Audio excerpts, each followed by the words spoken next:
সাধারণত আমরা যদি 15 দিনের জন্য এক জায়গায় যাই, ছোট্ট একটা উদাহরণ দিয়া বুঝাই। এই মাদ্রাসার ছাত্ররা বোর্ডিং এ থাকেনি, বোর্ডিং এ থাকে না, তাইলে কি সব লজিং এ থাকে, বাড়িতে থাকে, দূর থেকে আসে না অনেকেই, স্থানীয় বেশি, দুই একজন তো আছে। একটু খবর নিয়ে দেখেন, যে ছাত্রের বাড়িটা একটু দূরে, ওই ছাত্র যখন মাদ্রাসায় আইসা জানে 1 সপ্তাহ পরে মাদ্রাসা ছুটি হইব, এই ছাত্রটা ব্যাগ থেকে সবগুলা কাপড় বের করে না, 2-1টা কাপড় বের করে, কারণ 1 সপ্তাহ চললেই হইল, আবার তো দৌড়াইয়া বাড়ি যাওয়া লাগবে। যেহেতু বাড়ি যাওয়া লাগবে, পাঞ্জাবি 4টা ময়লা করে লাভ নাই, লুঙ্গি 2টা ময়লা করে লাভ নাই, একটা পরে 1 সপ্তাহ চলে। কারণ ছাত্র জানে আমি 1 সপ্তাহ পরে এখান থেকে বাড়ি চলে যাব। আমার আল্লাহ জানায়া দেন, রে দুনিয়ার মানুষ, আমি তোমাকে দুনিয়ায় পাঠাইলাম কিছুদিনের জন্য, এই দুনিয়ার রং তামাশার জন্য নয়। আমি আবার বলেও দিলাম, এক সময় তোমাকে মৃত্যু গ্রাস করবে, তোমার চলে আসা লাগবে। তুমি যখন মাদ্রাসায় 1 সপ্তাহের জন্য যাও, সবগুলা কাপড় তুমি নষ্ট করো না, কারণ আবার ফিরে আসতে হবে। কিন্তু দুনিয়ার বান্দা, তুমি জানো যে কোন সময় রব আমাকে ডেকে ডেকে নিয়ে যেতে পারেন, দুনিয়ার সফর শেষ করতে পারেন। এরপরেও তোমার আমার ভিতরে মৃত্যুর ভয় ঢুকে না। আমরা কখনো মৃত্যুর জন্য প্রস্তুতি নেই না, ঠিক কিনা বলে? কেউ মৃত্যুর জন্য প্রস্তুতি নেই না। আমরা মনে মনে ভাবি মৃত্যু আজকে নয় কালকে আসবে, আমি সুস্থ আছি এরপরে আসবে, আজকে ভালোই কাটছে কালকে আসবে। আমার আল্লাহ বললেন, না না না, তাকায়া দেখো বাপের কোলে সন্তানের লাশ আছে না নাই? মাছ কিনতে বাজারে গেল, গতকালকে নিউজ দেখলাম, লক্ষ লক্ষ টাকা মাসে কামাই করে স্ত্রীরে ফোন দিয়েছে, আজকে কি আনবো?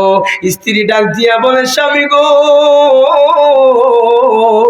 অনেক দিন হলো ইলিশ মাছ খাই না, ভালো দেখে ইলিশ মাছ নিয়ে আসবা।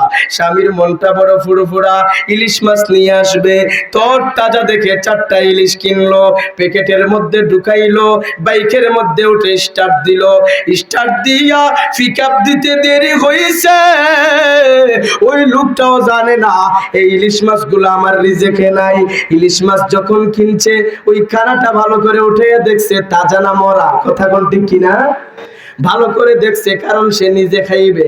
আল্লাহ বলতেছেন, লা ইস্তাখিরুনা সাআতাও ওয়া লা ইস্তাকদিমুন। আমি আল্লাহ মরণটারে এমন ভাবে বানায়া দিলাম, মরণের সময়টা এমন ভাবে নির্দিষ্ট করে দিলাম। ও দুনিয়ার বান্দা, মাছ মাংস লইয়া হাতের মধ্যে লোকমা দিবা, ওই লোকমাটা মুখে ঢুকাইতে পারবা না, আমার মৃত্যু তোমাকে জমিন থেকে ধরে নিয়ে আসবে। চিল্লায়া কোন ঠিক কিনা? এই মরণের জন্য আমাদের প্রস্তুতির প্রয়োজন আছে না নাই? না না, লাগবে না, কারণ আমি তো মরবো না। আমাদের এমন চলাফেরা, এমন আমল, মনে হয় দুনিয়া বান্দা লইয়া আইছি, দুনিয়া থেকে যাবো না, কথা কোন ঠিক কিনা? যার যেমন পাওয়ার আছে তেমনে খাটায়, যেভাবে চলার ইচ্ছা সেভাবেই চলে। কিন্তু না না না, আল্লাহ এভাবে চলার জন্য পাঠান নাই। আল্লাহ তাআলা ডেকে ডেকে বলতেছেন, ওয়ামা খালাকুতুল জিন্না ওয়াল ইনসা ইল্লা লিয়াবুদুন। আমি রব, আমি 18,000 মাখলুকাত বানাইলাম, সমস্ত মাখলুকাত আমার বান্দার জন্য, খেদমতের জন্য বানাইলাম, আমার বান্দার উপকারের জন্য বানাইলাম, আর আমার বান্দারে বানাইলাম একমাত্র আমি রবের ইবাদতের জন্য। চিল্লায়ে কোন ঠিক না? কত রাজা, কত বাদশা, কত আমির উমারা এই দুনিয়ার জমিনে আসলো, কত শক্তিশালী বাদশারা এই জমিনে আসলো, কত জমিদার আসলো, কত পাওয়ার দেখাইলো, এদের পাওয়ারও বেশি দিন টিকে নাই। জমিন এদেরকে গ্রাস করেছে, জমিনের উপরে যেমনি ইচ্ছা চলাফেরা করেছে, জমিনের উপরে অহংকার করে চলেছে। বরং তো তুমি জানো না, আজকে যে জমিনের উপর তুমি মানুষ বাহাদুরি করো, আজ না হয় কাল ওই জমিন তোমার মতো শক্তিশালী বেড়ারে খাইতে 1 সেকেন্ডও লাগবে না। চিল্লা এখন ঠিক কিনা? হাজিরিনে কেরাম, এই মরণের জন্য আমাদের প্রস্তুতি নাই, এই মৃত্যুর জন্য আমাদের ভয় নাই। বরং আমার রাসূলুল্লাহ বলতেছেন, একজন মুমিন বান্দা প্রতিদিন কমপক্ষে 40 বার মরণের কথা স্মরণ করবে। আমরা এমন বান্দা হইলাম, এমন কুফাল ফুরার দল হইলাম, আমরা 40 বার মরণের কথা স্মরণ করা তো দূরের কথা, 40 দিনে একবারও মরণের কথা স্মরণ হয় কিনা সন্দেহ আছে। ঠিক না বলেন? হাজিরিনে কেরাম, শুধু তাই নয়, ইতিহাসের শ্রেষ্ঠ একজন সেরা রাজা ছিল, নাম ছিল চেঙ্গিস খান। চায়নায় যে নেতৃত্ব দিয়েছে, এত ক্ষমতা ছিল, এত পাওয়ার ছিল, ওই চেঙ্গিস খান একাই 60,000 মানুষকে হত্যা করেছে। 60,000 মানুষকে বড় নিষ্পেষিত ভাবে হত্যা করলো। এই চেঙ্গিস খান দুনিয়ার জমিনে আসেনি? কথা বল না কেন, আসেনি? নাই নাই নাই। দুনিয়ার জমিনে আরেক রাক্ষসে বাদশা ছিল তৈমুরলং, 40,000 মানুষের যন্ত্রণা দিয়া দিয়া দুনিয়া থেকে হত্যা করছে।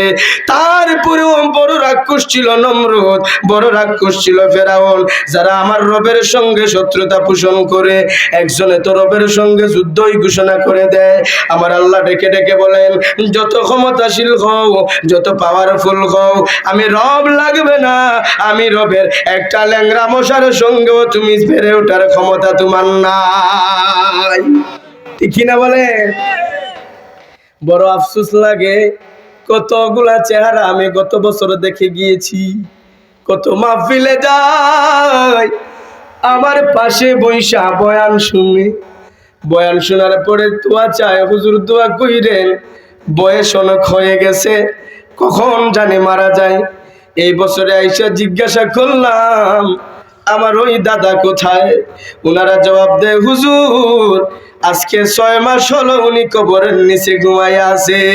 মনে মনে চিন্তা করি, আমি তাগড়া জুয়ান, আমার বয়স মাত্র 20 অথবা 24 অথবা 30। আমি এই জুয়ানির ধাক্কায় দুনিয়া ভুলে গিয়েছি, দুনিয়ার মায়ায় পড়ে গেছি, আখিরাত ভুলে গেলাম, রবকেও ভুলে গেলাম। কিন্তু আমি প্রতিদিন ঘুম থেকে উঠে আমার মতো হাজারো যুবকের মৃত্যু অনলাইনে, ফেসবুকে, টিভিতে দেখা যায়। কথা বলেন ঠিক কিনা? এজন্য যুবক বলেন, বৃদ্ধ বলেন, প্রত্যেকটা সময় আমাদের মৃত্যুর জন্য প্রস্তুত থাকা লাগবে। মৃত্যু এমন এক সুধা, এই সুধা সকলকে পান করা লাগবে। কবর এমন একটা ঘর, ওই ঘরে সবাইকে যাওয়া লাগবে। আপনি যত বড় ক্ষমতাশীল হন, আপনি যত বড় পাওয়ারফুল হন, যতক্ষণ পর্যন্ত ছোট্ট পাখিটা আপনার দেহের মধ্যে, ততক্ষণ পর্যন্ত আপনি মাওলানা, ততক্ষণ পর্যন্ত আপনি হাজী সাহেব, ততক্ষণ পর্যন্ত আপনি মায়ের আদরের সন্তান, ততক্ষণ পর্যন্ত আপনি স্ত্রীর আদরের স্বামী, ততক্ষণ পর্যন্ত আপনি বাবার আদরের সন্তান, ততক্ষণ পর্যন্ত আপনি শ্বশুরের আদরের জামাই, ততক্ষণ পর্যন্ত আপনি বড় অফিসার, ততক্ষণ পর্যন্ত আপনি এমপি, আপনি মন্ত্রী, আপনি বড় বড় পদে পদাসীন।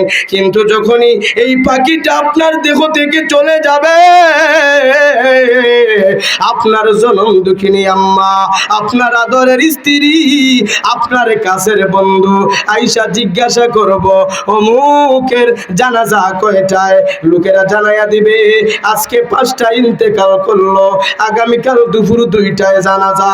যেই বন্ধুরে ছাড়া আপনি একদিনও চা খান নাই, যেই বন্ধুরে ছাড়া আপনি একদিনও আড্ডা দেন নাই, ওই বন্ধুটা তখন বলবে, ও মুরব্বিরা রে, মারা গেল গতকালকে সন্ধ্যায়, 2টায় জানাজা হবে কেন? 10টায় দাও, মারা যাওয়ার পরে দেরি করা ঠিক না? চিল্লা এখন ঠিক কিনা? সুতরাং একবার দিলের দিকে তাকান, মাটির দিকে তাকান, আর চিন্তা করেন এত হাহুতাস বাড়ি গাড়ি ধন সম্পদ আমি কেন করলাম?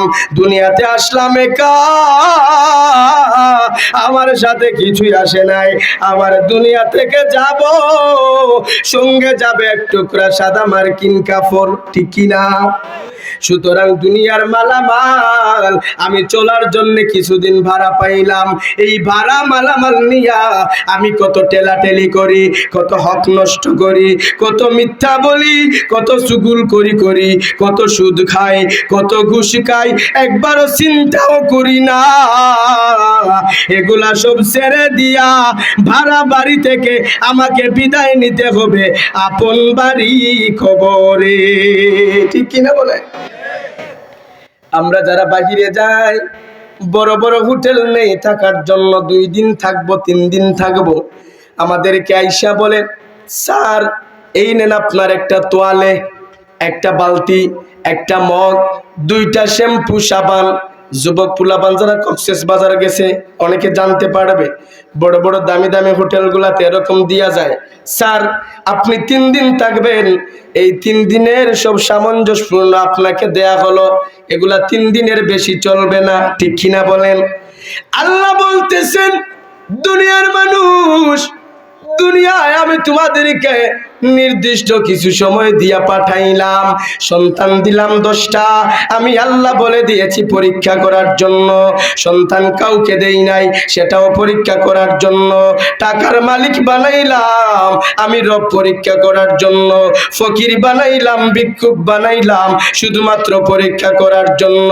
এই দুনিয়াতে আসলাম আমি আল্লাহ, বাড়ি দিলাম, গাড়ি দিলাম, এগুলা চিরস্থায়ী নয়।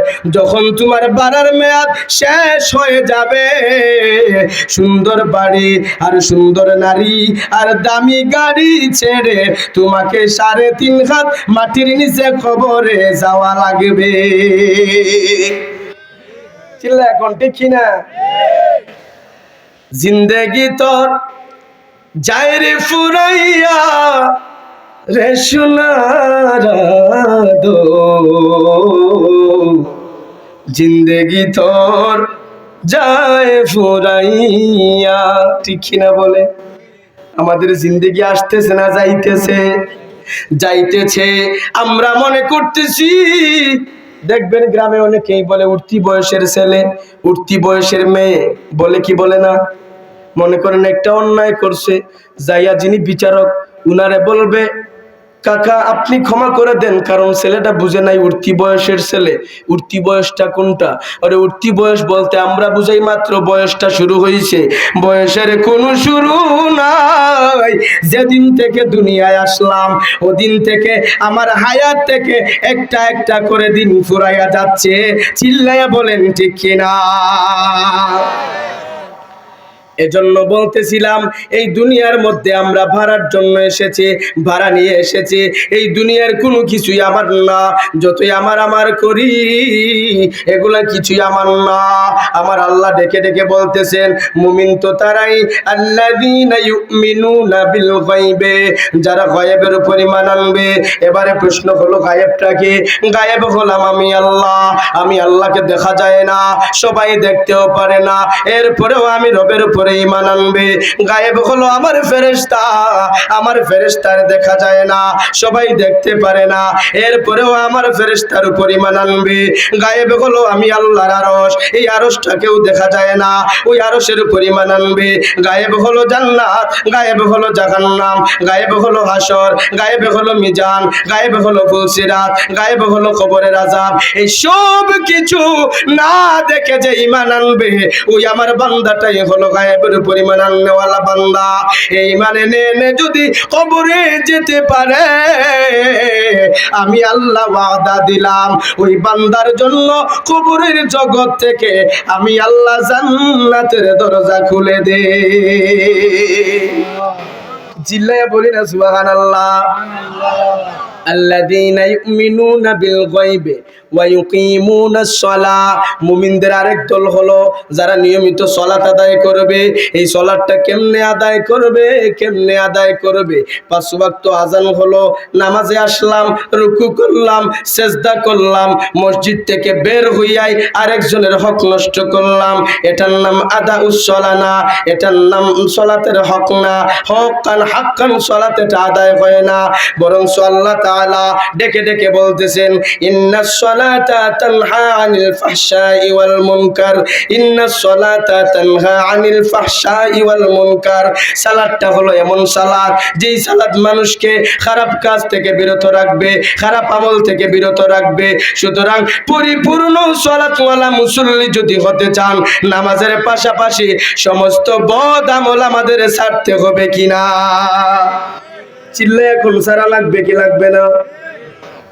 শেষে পুরস্কার আছে, অপরাধটা আগে স্বীকার করে নেই। আপনার আমার ভুল আছে না নাই? আমার রব ডেকে ডেকে বলেন, বান্দা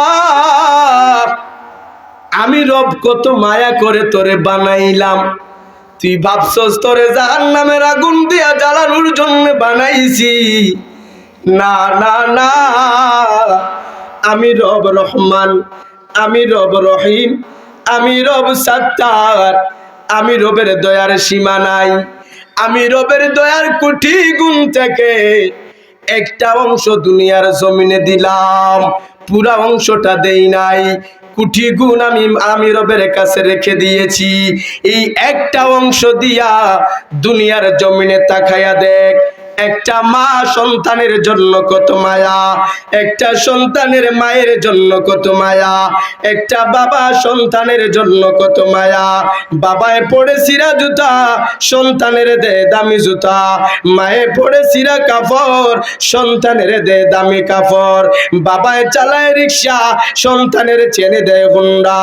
আমার আল্লাহ ডেকে বলেন, একটা পাখি, এই পাখিটার জানটাই বা কত বড়। সকালবেলা খালি পেটে বের হয় আমি রবের নাম নিয়া, সন্ধ্যাবেলা ভরা পেটে তার বাচ্চার জন্য খাবার নিয়ে আসে ভরা পেটে। একটা পাখির কত মায়া। আয়েশা যখন বাসার মধ্যে তার সন্তানরে দেখতে পায় না, জুড়ে জুড়ে চিল্লানো শুরু করে, আমি রবের কোটি কোটি গুণ মায়া থেকে একটা অংশ এই পাখিরে দিলাম, একটা অংশ তোমার আব্বারে দিলাম, একটা অংশ তোমার আম্মারে দিলাম। ওই একটা অংশ যদি তোমার আব্বারে চিরা কাপড় পরায়, আর তোমারে বালা কাপড় পরায়, তোমার আব্বারে রোদ্রে পুরায়, আর তোমারে এসির ঘরে রাখায়, তোমার আব্বারে বৃষ্টিতে ভিজায়, আর তোমারে এসির ঘরে রাখায়, আমি আল্লাহ ওয়াদা করে বললাম, আমি আল্লাহ, যে আল্লাহ মায়ার ভান্ডার, যে আল্লাহ দয়ার ভান্ডার, আমি আল্লাহ কিয়ামতের ময়দানে ছোট ছোট ক্লু ধরে ধরে আমার মায়ার বান্দারে জান্নাত থেকে বাঁচাইয়া বাঁচাইয়া, জাহান্নাম থেকে বাঁচাইয়া বাঁচাইয়া জান্নাতের দিকে দেব। আপনারা মনে হয় আমার কথা বুঝেন না নাকি? নাকি খারাপ লাগতেছে? শেষ করে দিই। ওই কোন যুবকেরা কোনো কথা হবে না। ভাবছি আসলাম, জোয়ান হুজুর আসছে, একটু চিল্লা চিল্লি দিবে, বড় বড় হাত টাক দিবে, শরীরটা গরম হবে, ওমাকে হুজুরের দিকে বুড়া দেওয়া শুরু করছে। এরকম মনে করছে এই বুলামান্ডি। আহা বাবা, মৃত্যুর কোনো বয়স নাই। আজকে নিউজ ফিড দেখেন, 100-র মধ্যে 50টা মৃত্যু হয় যুবকদের, মোটর সাইকেলে, বাইসাইকেলে, ড্রাইভিং এ। কথা বলেন ঠিক কিনা? এটা একটা মাদ্রাসা। কিয়ামতের ময়দানে আল্লাহ উম্মতকে, বান্দাকে ক্ষমা করে দেওয়ার জন্য ছোট ছোট ক্লো খুঁজবেন। যেই ক্লো পাইলে, যেই কারণটা পাইলে বান্দারে জাহান্নামের চৌরাস্তা থেকে জান্নাতে দেওয়ান যায়, এইরকম একটা ক্লু হলো আজকের এই মাহফিল। এই মাহফিলটা ভিডিও হচ্ছে, আমাদের দুই পাশে দুজন ক্যামেরাম্যান আছে। আল্লাহ তাআলা ডেকে ডেকে বলতেছেন, কিরামান কাতিবিন ইয়ালামুনা মা তাফআলুন।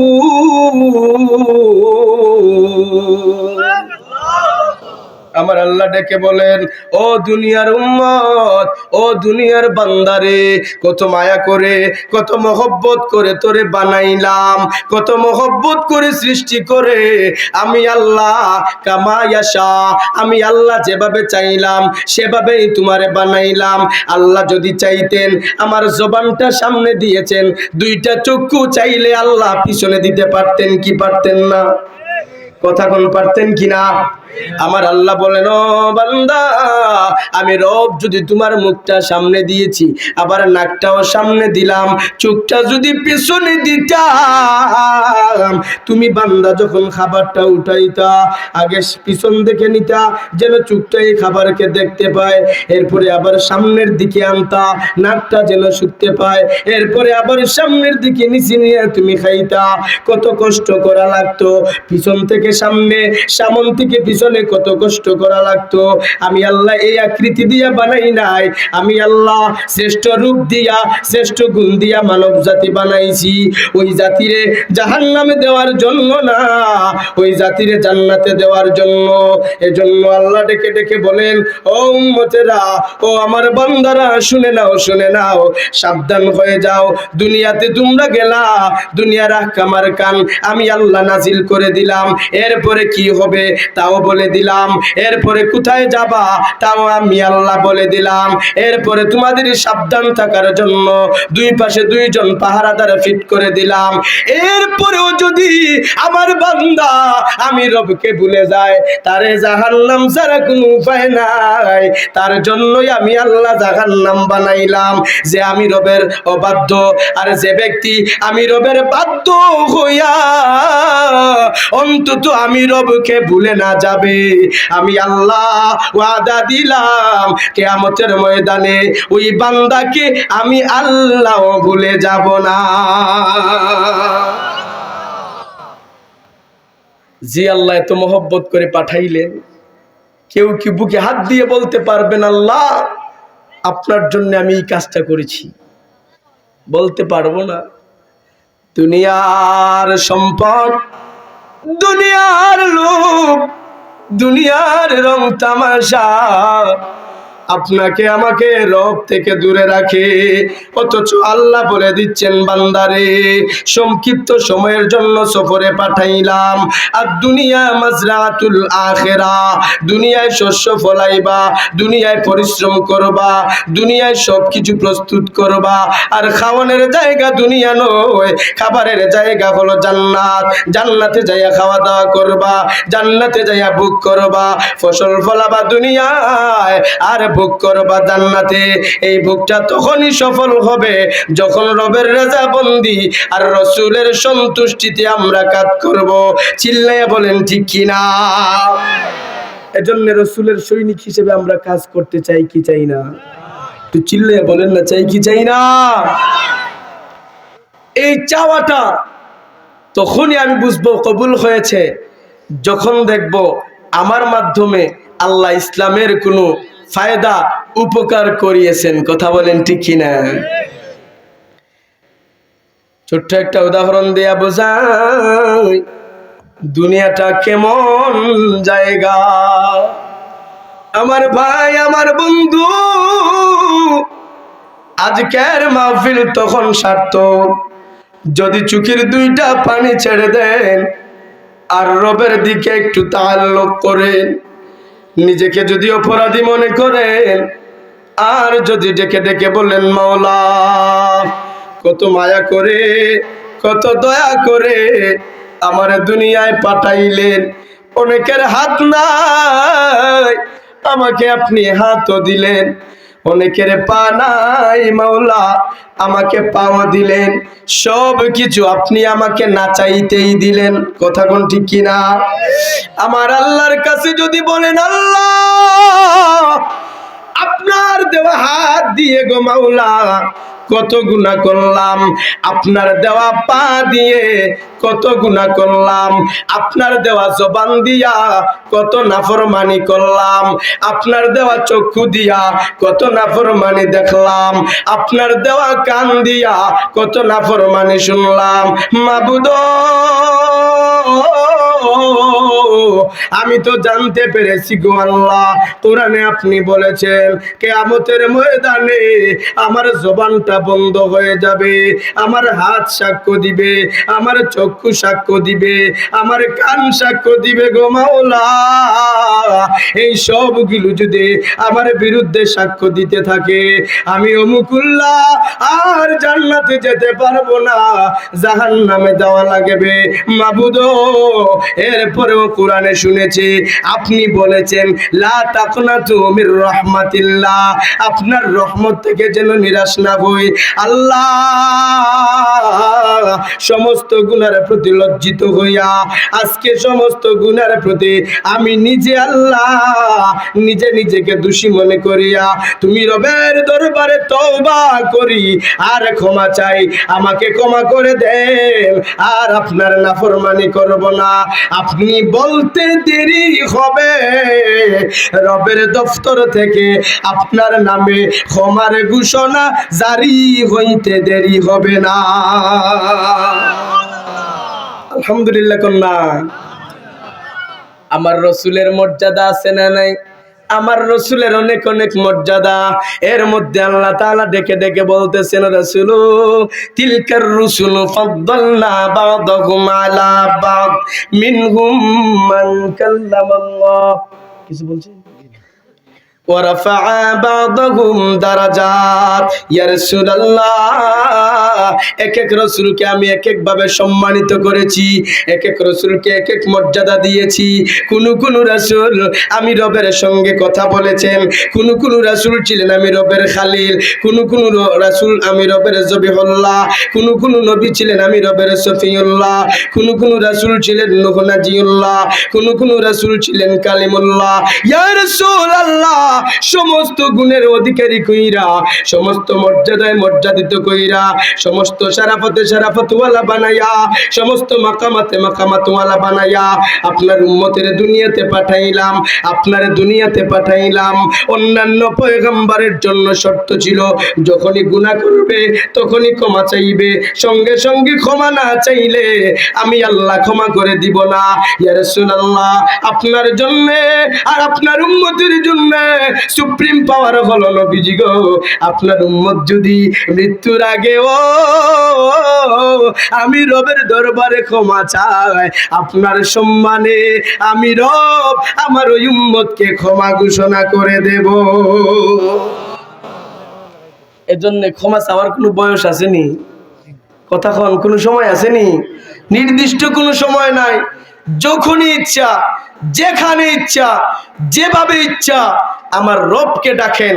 আমার রব বলেন আমার বান্দার ডাকে সাড়া দেওয়ার জন্য আমি রব সর্বদা প্রস্তুত। সুবহানাল্লাহ কন্যা। আজকের এই মকবুল মাহফিল, যে মাহফিলের ব্যাপারে আমার রাসূল বলছেন লা ইয়াকুদু কওমি ইয়াযকুরুনাল্লাহা ইল্লা হাফফাতহুমুল মালাইকা ওয়া গাশিয়াতহুমুর রাহমা ওয়া নাযালাত আলাইহিমুস সাকিনা। আমার রাসূল বলছেন এই মাহফিলগুলোতে সব সময় রহমত বর্ষিত হয়, নিয়ামত আসে। এজন্য দেখবেন গানে যখন যায়, গানে ডিজে, যুবকেরা যায় না, কথা কয় না? আপনাদের গ্রামে মনে হয় গান হয় না, না হইলেও আশেপাশে হয় না, 31st নাইটে হয় না, বিভিন্ন বার্থডে হেন তেন এইগুলোতে হয় না। গানে যখন যায়, গান থেকে বের হয়ে আসার পরে দেখবেন যুবকের অবস্থা, শরীরটা গরম, টান টান মেজাজ, ঘামাইতে আছে, চুলটা খাড়া খাড়া। জিজ্ঞাসা করেন কি রে ব্যাপার কি, কথা কইস না, পুরা 100 এসখ, কথা কোন ঠিক কিনা? কিন্তু এই মাহফিলে আসলে দেখবেন যুবক বলেন, বুইরা বলেন, ছোট ছোট বাচ্চা বলেন, সবাই নেথাইয়া পইড়া যায়, মানে ঘুম ঘুম ভাব চলে আসে। এর একটাই কারণ, আমার রবের রহমত তোমাকে গ্রাস করে। এজন্য যেই ঘুম তুমি 50 টাকা দামের ঔষধ দিয়ে আনতে পারো না, ওই ঘুমটা বিনা আরামে, বিনা খাটে, বিনা বালিশে আমি আল্লাহ এই জায়গায় দিয়া দিই। সুবহানাল্লাহ কন্যা। আছে না 20 টাকা 30 টাকা দামের ঔষধ, আহারে বালিশে বইরা নানান চিন্তা, ঘুম নাই। পরের দিন জিগাইলেন কি ব্যাপার আপনার চোখ মুখ লাল হয়ে আছে কেন? হুজুর আর কথা কইেন না, সারা রাত গেছে, ঘুম নাই, চিন্তা। আরে কি নিয়ে চিন্তা করেন? আরে হুজুর কি নিয়ে চিন্তা করি এটাই তো জানি না, কথা কোন ঠিক কিনা? এই অবস্থা, তাইলে ওষুধ খান। হ্যাঁ, কালকেই তো ওষুধ নিয়ে আসছি, কাজ দেয় না। কিন্তু মাহফিলে এসে বসছেন, আধা ঘন্টা পরে ঘুম। কথা কোন ঠিক কিনা? আল্লাহ বলেন এই মাহফিলের পুরোটা জায়গা, পুরোটা জমিন, পুরোটা এরিয়াকে আমি রবের রহমত দিয়ে এমন ভাবে পরিচিত করে রাখি, বান্দা বুঝতেই পারে না কোন দিকে ঘুমাইয়া যায়। সুবহানাল্লাহ কোন না? এজন্য মনে মনে ভাববেন না যে না মাহফিলে আর যাওয়া যাইতো না, গেলেই ঘুম চলে আসে, হুজুরে কয়েকটা আর আমি বুঝি আরেকটা, এই চিন্তা করুন যাইতো না। আপনি কি বুঝলেন আর না বুঝলেন ওইটা ধর্তব্য না। কিয়ামতের ময়দানে ফেরেশতারা সাক্ষ্য দিবে, আল্লাহ আপনার ওই বান্দা গুনাহগার হতে পারে, কিন্তু ওর জীবনে একটা রেকর্ড আছে, ওই মাহফিলে যায় কিছুক্ষণ ঘুমাইছে। আল্লাহ বলবেন যেহেতু কিছুক্ষণ ঘুমাইছে, তাহলে নিশ্চয়ই আমি আল্লাহর মহব্বতে আর রসুলের মহব্বতে গিয়েছে, আমার ওই বান্দারে জাহান্নামে নিস না, আমার বান্দারে জান্নাতে নিয়ে যা। সুবহানাল্লাহ কোন না? খুশি না বেজার? অনেক বেআমল আমরা, অনেক গাফিল, কিন্তু মাঝে মধ্যে এমন তিরস্কার পাই, মনে হয় যেন আজকে নামাজটা না পড়ে জানি কত ভুল করছি। যেদিকে যাই এদিকে অপমানিত, লজ্জিত। আছে না? কথা কোন আছে না নাই? মনে করেন ভুলে ভুলে একটা চুরি করে নিয়েছেন, মানুষের লোভ, লোভ তো আর চাহিদার বাহিরে না। কথা কোন ঠিক নেই? এখন এইটার জন্য বিচারে তো সবাই একতরফা দিলই। পরের দিন ফুলা বান্ডি পাইছে, হেতে আরেক তরফা। পরের দিন মেহমান হয়েছে, হেতে আরেক তরফা। মানে সময়ে সময়ে আপনার লাঞ্ছিত অপমানিত। কথা কোন আছে না নাই?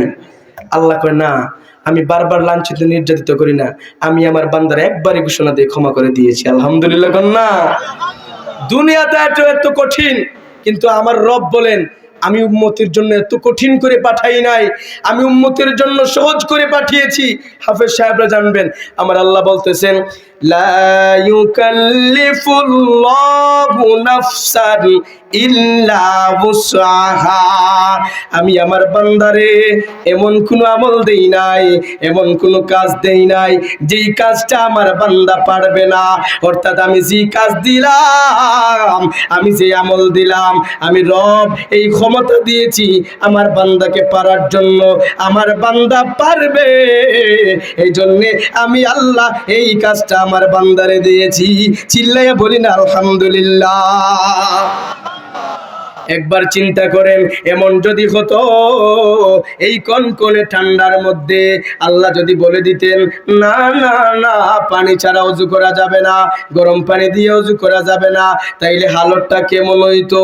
বছরের বছর শীত যাইতো, মসজিদে মুসল্লি মিলতো না। ঠিক কিনা কন? গরম পানি দিয়ে ওযু করা যায়, এরপরেও তো মুসল্লি নাই। তায়াম্মুম করা যায়, এরপরেও তো মুসল্লি নাই। কথা কোন ঠিক কিনা? আপনাদের এলাকায় থাকতে পারে, কিন্তু বহুত এলাকা এমন হয় ইমাম সাহেব একা একা নামাজ পড়েন। কথা কোন ঠিক কিনা? আল্লাহ বলতেছেন আমি জানি এই কনকনে শীতের মধ্যে আমার বান্দার ঠান্ডা পানি দিয়া ওযু করতে কষ্ট হবে। অন্য কোনো নবীর জন্য, অন্য কোনো পয়গম্বরকে আমি এই পাওয়ারটা দেই নাই, এই ক্ষমতাটা দেই নাই। আমার হাবিবুল্লাহ যেই রাসূলুল্লাহকে আমি ভালোবেসে দুনিয়ায় পাঠাইছি, যেই রাসূলের জন্য আদম বানাইলাম, যেই রাসূলের জন্য সমস্ত দুজাহান বানাইলাম, এই রাসূলের মহব্বতে, এই রাসূলের পাওয়ারে, এই রাসূলের ভালোবাসায় আমি আল্লাহ ওই রাসূলের উম্মতির জন্য ঠান্ডা পানির বিকল্প পবিত্র মাটিরে পবিত্রতার মাধ্যম বানায়া দিলাম। চিল্লাইয়া বলি না সুবহানাল্লাহ? অন্যান্য পয়গম্বরের এই পাওয়ার ছিল না তো। যেখানেই হোক, যেভাবে হোক, ওযু করা লাগতোই। একবার চিন্তা করে দেখেন। হুজুর শেষ করে দিবনি? অনেক রাত হয়ে গেছে। হ্যাঁ হ্যাঁ শেষ করে দেব, আর কষ্ট দেব না। তাবারক আছে নি? আলহামদুলিল্লাহ, তাবারক আছে, পাগড়ি আছে, ছাত্রদের পুরস্কার আছে। চিল্লাইয়া বলি মারহাবা। তাবারক খেয়ে আপনারা যাবেন। তাবারুকের পক্ষে অনেক হাদিস আছে। দুইটা কিতাবের নাম বলি। একটা হচ্ছে আদ-দুরারুস সানিয়াহ রাদ্দে আলাল ওয়াহাবিয়াহ। এখন অনেকে ভাববে হুজুর ওয়াহাবিদের নাম দিল কেন? না না না, ওটা ওয়াহাবি না, ভুল বুঝছেন না। ওয়াহাবিয়াহ কিতাবটা ভারত থেকে ছাপানো হয়েছে। এর মধ্যে অসংখ্য দলিল আছে। রাসূল থেকে তাবাররুক নেওয়া যাবে, সাহাবী থেকে তাবাররুক নেওয়া যাবে। তাবাররুক মানে বারাকাহ, বারাকা মানে আল্লাহর পক্ষ থেকে বরকত, কথা কোন ঠিক কিনা? তাবাররুক কেমন তাবাররুক? সাহাবায়ে কেরাম আমার রসুল থেকে তাবাররুক নিতেন। আমার রসুল যখন ঘামতেন, সাহাবায়ে কেরাম ঘামের ফোঁটাগুলা শিশির মধ্যে ঢুকায়া তাবাররুকান আতর বানাইয়া ব্যবহার করতেন। সুবহানাল্লাহ কন্যা। আমার রসুল যখন দাড়ি আঁচড়াইতেন, একটা দুইটা দাড়ি ছিঁড়ে ছিঁড়ে পড়তো, সাহাবায়ে কেরাম হামাগুড়ি দেয়া শুরু করতেন, কার আগে কেডায় নিতে পারে। যিনি নিতেন বরকতের জন্য আমার রসুলের দাড়ি মুবারক, তিনি সময়ের পর সময় দিনের পর দিন একাধারে বরকতের জন্য সঙ্গে রেখে দিতেন। সুবহানাল্লাহ কন্যা।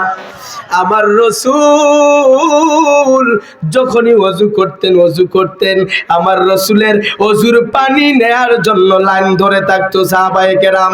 কখন রসুলের ওযুর পানি কোন দিকে পড়ে যায়, এই পানিটা একমাত্র কারণ হলো বরকতের জন্য, রসুলের বরকতের জন্য এই পানিগুলা নিতে হয়, কথা কোন ঠিক কিনা?